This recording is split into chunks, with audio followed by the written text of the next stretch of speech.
Procrastination isn't laziness. It's your brain's way of protecting you from psychological trauma. And chronic procrastinators are actually more emotionally intelligent than productive people. The real reason you put things off is because your subconscious mind has identified that completing the task will force you to confront painful emotions like fear of failure, perfectionism, or imposter syndrome. Your brain literally creates procrastination as a defense mechanism to avoid the psychological pain of potentially disappointing yourself or others, which explains why you can easily do tasks for other people but struggle with your own goals. What most people don't understand is that procrastination serves as an emotional regulation strategy that prevents you from experiencing the anxiety and self-doubt that comes with putting yourself in situations where you might fail or be judged.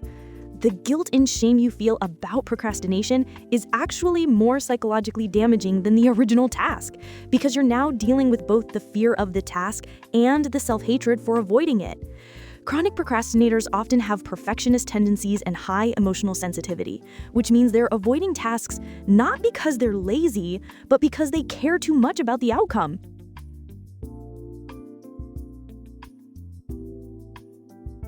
Your favorite color reveals your deepest psychological wounds and predicts how you'll die.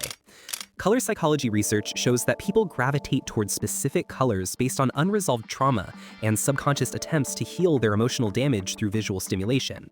If you love red, you're compensating for feelings of powerlessness and trying to boost your confidence through aggressive energy, while blue lovers are seeking the emotional stability and peace they never had in childhood. People obsessed with black are usually dealing with depression, grief, or a desire to disappear from the world, while those who prefer white are trying to create the purity and simplicity they feel is missing from their chaotic internal landscape.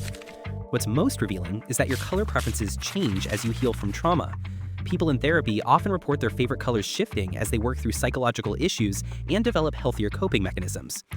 The colors you hate are just as important because they represent aspects of yourself or your past that you're trying to avoid or suppress, which creates internal conflict and prevents psychological integration and healing.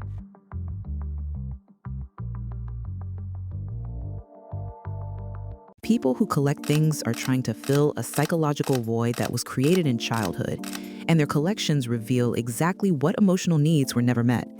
The urge to collect is a fundamental human behavior that stems from our evolutionary need to gather resources for survival. But modern collecting is actually a form of emotional hoarding designed to create feelings of security and control. What you collect reveals your deepest insecurities. People who collect books are trying to feel intelligent and educated, while those who collect vintage items are attempting to recapture a sense of nostalgia and connection to a past they idealize. The psychological satisfaction of collecting comes from the dopamine release you get when acquiring new items, which temporarily fills the emotional emptiness but never addresses the underlying psychological wound that drives the behavior. What's most telling is that collectors often have histories of abandonment, neglect, or emotional unavailability from caregivers.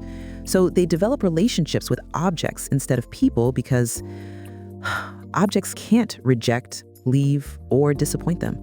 The collection becomes a substitute for the love, attention, and validation they never received, creating an addiction to acquisition that provides temporary emotional relief but prevents them from developing healthy human relationships.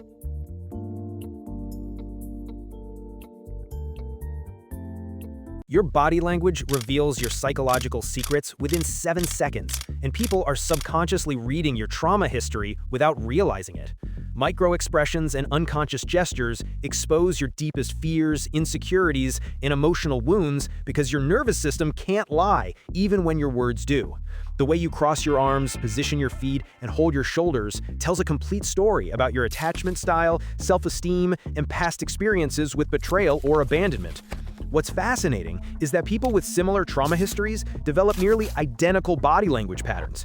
Abuse survivors tend to make themselves smaller and avoid eye contact, while narcissists take up excessive space and use aggressive posturing to mask their inner fragility. Your posture literally reflects your psychological posture toward life, with confident people standing tall and open, while anxious individuals curl inward and create physical barriers between themselves and others. Most people have no idea they're broadcasting their emotional state through unconscious movements, facial expressions, and spatial positioning that trained observers can read like a psychological autobiography written in physical form that reveals more truth than any conversation ever could.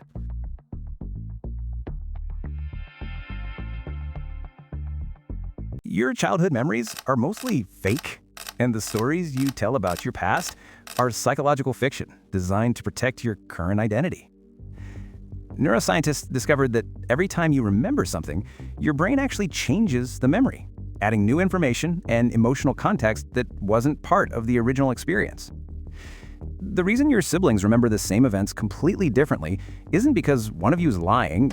It's because your brains reconstructed those memories based on your individual psychological needs and current belief systems.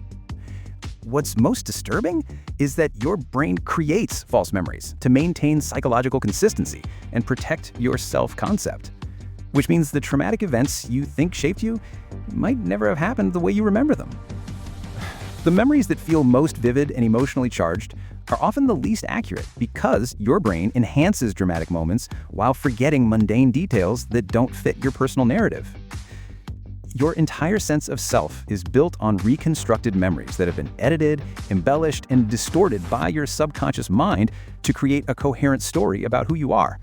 But that story is largely psychological fiction, designed to help you function rather than historical fact.